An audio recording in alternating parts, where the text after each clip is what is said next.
the North London derby, which you obviously lost, but was pretty tightly contested. In the press conference afterwards, you were very strong about being passive and you seemed frustrated. Last night, similar comments, but you seem to be not quite as impassioned after the game in what, for many fans, felt like was the biggest game of the season. Is there a particular reason why you went down that route? Is it because of trying to protect the players? No, I mean, I don't sort of, gauge the tone of what I say. I think the similarities were there in that, again, we just allowed, a very good team to take control of the game, and in what was, like you said, a big night for the club, big night for our supporters, and a big opportunity for us. We just didn't really handle it really well. We went out there sort of way too conservative in our approach, and we kind of paid a price for that. I think we stayed in the game for, I mean, it was only 1-0 at half time, so we're still well in the tie, but I never sensed like we really, had that sort of intent to go out there and try and win the game. It was almost like trying to hold on, and that just doesn't work. Obviously, it's a big game at the weekend. Some fans feel like the season hinges on this game. Is that how you see it? No, because then we've got other games afterwards. Look,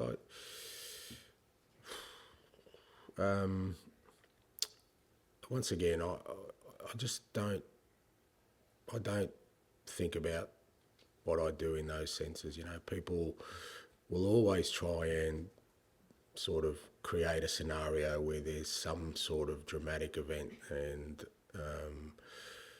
the reality is, say we win Sunday, what does that mean? We can go in against Manchester United the following week and just say, well, that we've won the biggest game of the year, so that's okay. No, it doesn't. I don't believe that, but I get why people sort of talk in that manner, because it means that if we're not successful, okay, geez, what does that mean? What does that mean for the manager? What does that mean for the team? What does that mean for the season? So I get that people want the drama around that, but the reality is that we've got an important game Sunday that we want to win to stay in the competition, and then we've got an important game the following Sunday. So nothing is season defining until you get to the end. We talk about the lack of intensity, and quite a few of the critics like to talk to lack of fight or lack of fire, or however you want to term it, from last night.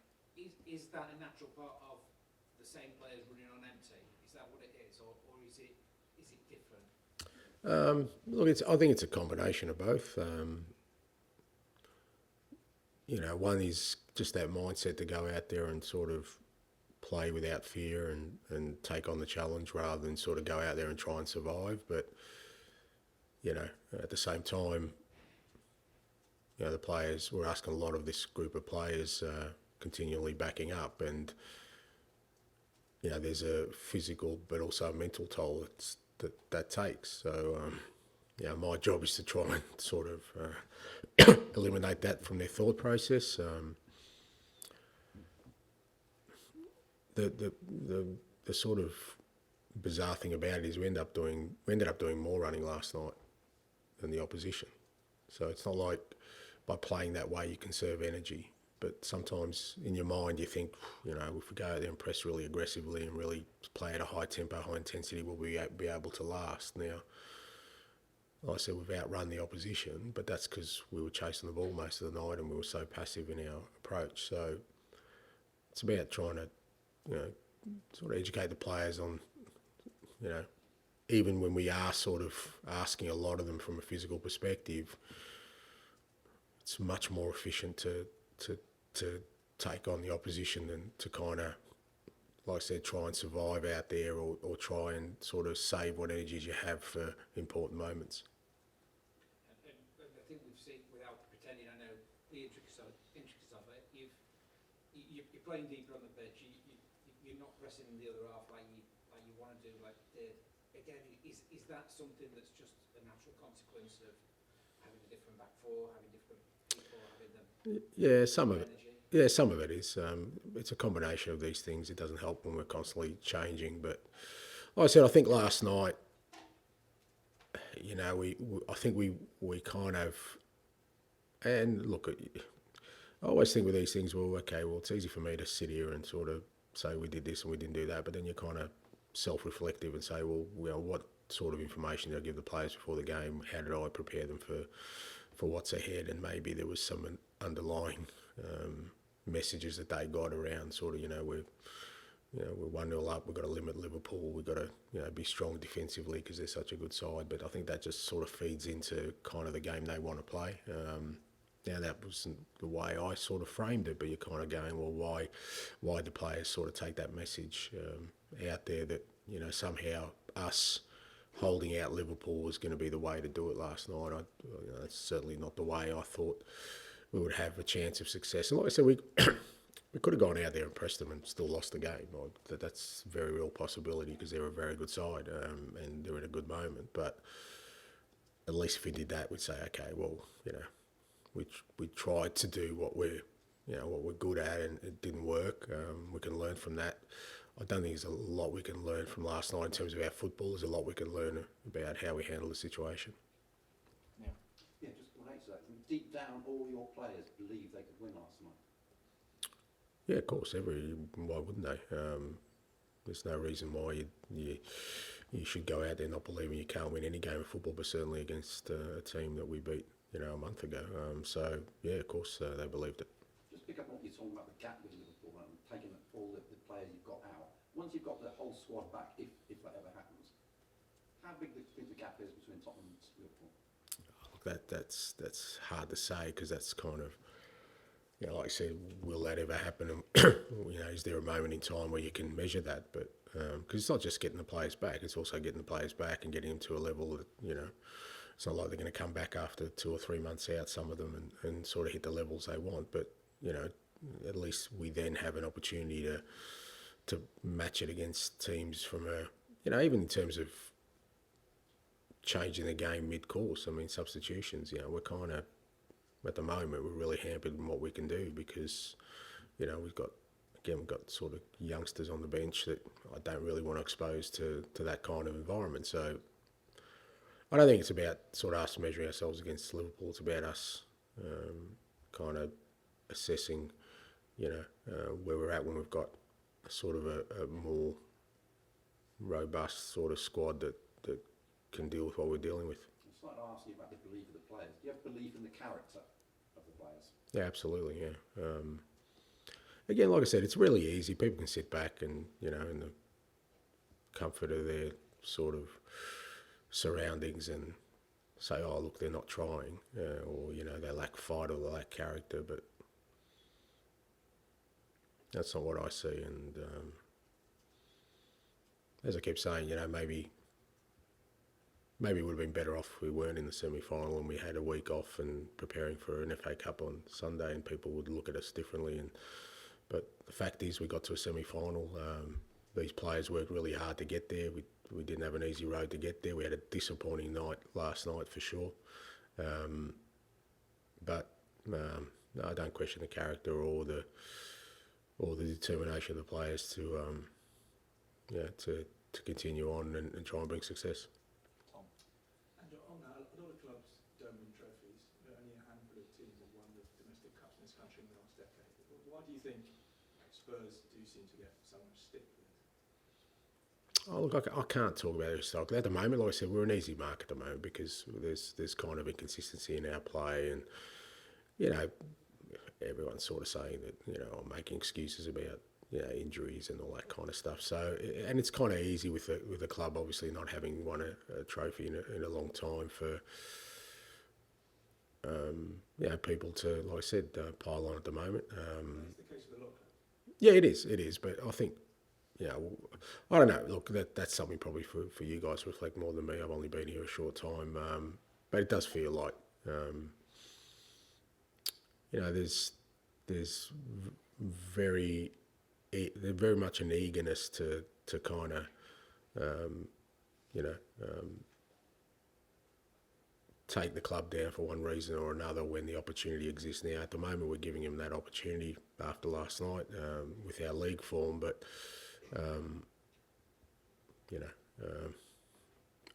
as I said before, I think that can't chart our way forward. That can't be our motivation. Trying to sort of change people's opinions who obviously have formed these opinions over a long time. Do you think you're an easy target as well, but with your sort of the way you play, your background, could you sort of jump into kind of... Again, I think that would fall in the trap of me kind of reacting to this stuff. It is what it is.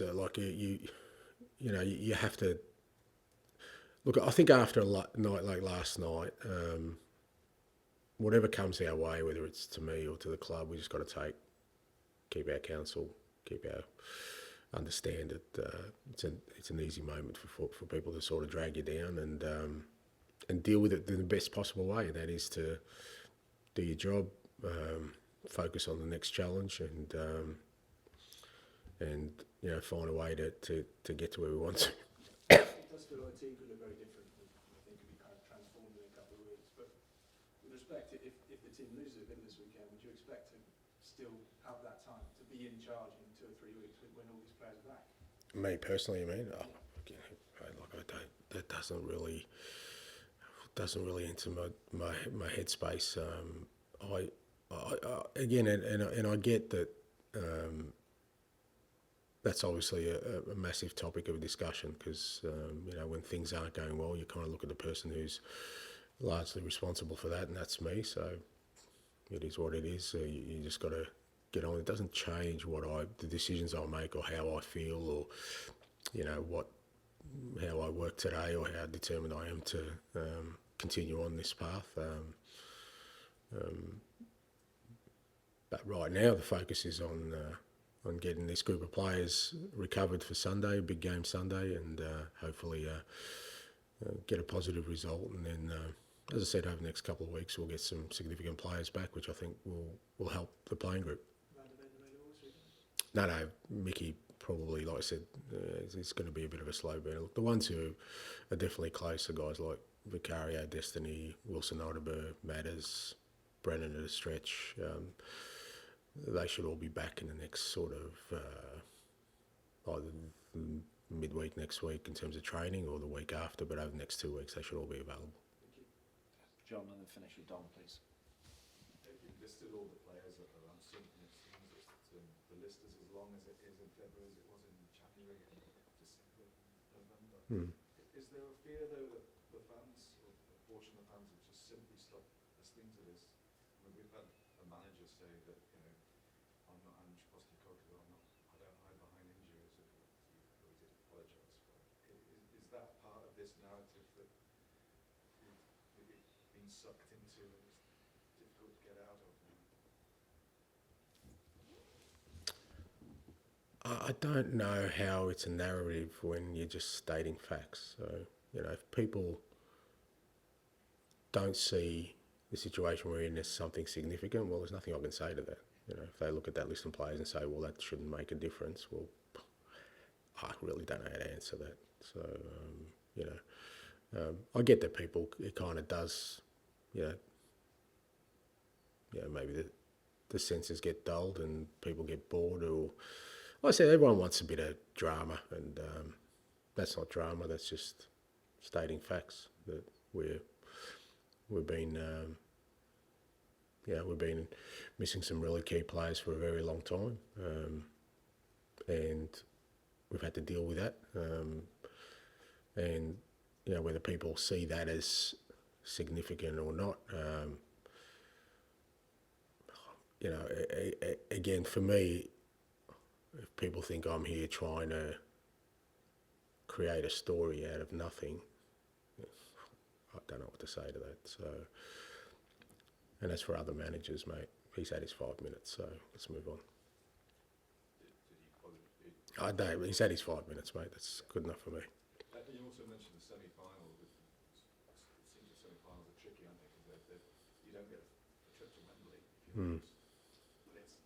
But the disappointment of losing it sort of wipes away the achievement of getting there. Is that what you're saying? Yeah, especially for the players, and I understand that because like I said, it was a real disappointing. It's not like we were disappointing over both leagues. I think we played really well in the first leg and gave ourselves a chance last night. But we were one of only 4 teams left. So, you know, it would have been better if we got knocked out in the first round and we didn't play last night and had the night off and prepared for Villa on Sunday, and then maybe the noise around us wouldn't be. But I'd much rather be where we were last night, as painful as it was, giving ourselves a chance, and hopefully next time we get into that position, we'll handle it better. Dom, to finish, please. And the injuries during this time, you know, the last couple of months, it obviously impacts your enjoyment in the job, and it makes it less enjoyable because you've got fewer options. Can it get to a point, though, does it get to a point where it actually becomes unenjoyable, your role as manager, with this unprecedented number of injuries? Can it get to the point where it's actually just not that enjoyable? No, it never gets that, because the responsibility I have is not around me enjoying anything. My responsibility lies in trying to steer the club and guide the club, you know, through this process to get us to where we want to. So it doesn't, you know, it doesn't sort of dampen my determination or my will or desire to get us to where we want to. It's a challenge, but again, there's always challenges in football. There's always challenges in management. That doesn't change. But it's not like I woke up this morning and, well, to be fair, I didn't sleep, but it's not like I got up this morning and, you know, didn't want to come in. You know, came in early and I want to try and help everyone, players, staff, to make sure that we get ready for a big game on Sunday.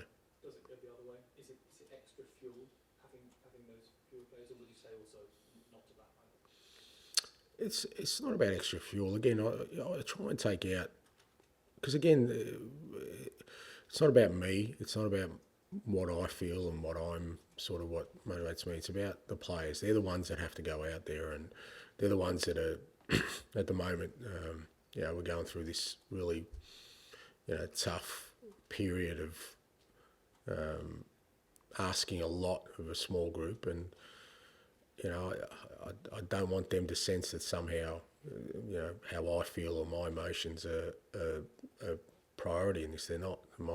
The priority is the players. You know, how can I and the rest of the staff support the players, guide them, give them direction and feedback, so that we can, you know, get through this and come out stronger. Thank you.